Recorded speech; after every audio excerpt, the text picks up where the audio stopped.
Our next stop, the renowned Gereja Cathedral, Jakarta, a Roman cathedral located in central Jakarta near Merdeka Square and Merdeka Palace. Let me give you a little history. The story of Jakarta Cathedral begins unexpectedly in Europe after Napoleon installed his brother Louis as the King of Holland in 1806.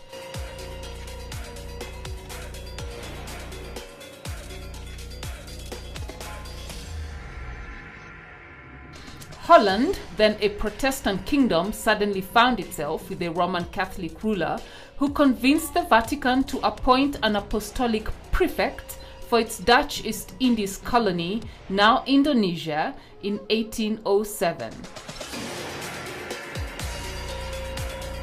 Less than a year later, the envoys, Reverend Jacobus Nelson and Lambertus Prinsen, arrived in Batavia, the now Jakarta.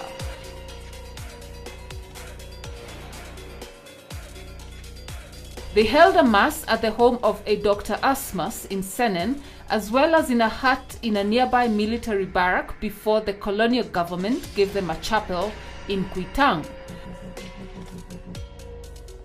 This chapel, known as the Church of St. Ludovicus, was effectively the first Catholic church in the Dutch East Indies. However, the congregation had to find a new home after a fire razed the church in 1828.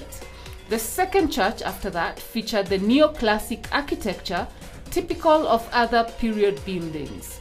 It was inaugurated in 1829 and collapsed 3 days after Easter in 1890. Then the prefecture decided to rebuild the same site, appointing a Jesuit priest named Antonius Jickman to design a new church, and he designed the new church along neo-Gothic lines, popular style for church designs in Europe. Similar to other cathedrals in Europe, Jakarta Cathedral now has 3 towers, each with a different design. 2 60-meter towers are located in the front. The left is called the Fort of David, representing strength of the king in protecting his people, while the right is called Ivory Tower to symbolize the purity of the Virgin Mary. Standing only 45 meters tall, the third tower, the Angelus Dei, or God's Angel, is located above the church's main altar. There is so much more to the history and architectural design, so you have to visit Indonesia yourself, get the full history, and enjoy the live views. There is the cathedral. There is the cathedral, people. And there is the mosque. See? Neighbors indeed. Woo!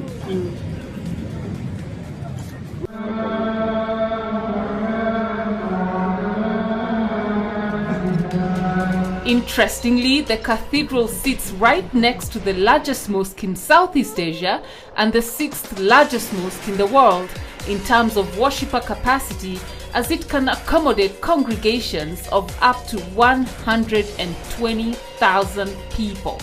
So let's head there. So I love that sort of unity, because at the end of the day we are one. You know, we are one people. We are one. It doesn't matter what you believe in. It's important, yes, but we are one people. So the fact that in Jakarta you find the mosque neighboring the cathedral, it's phenomenal to me. So that's what life is about. The Istiqlal Mosque in Jakarta.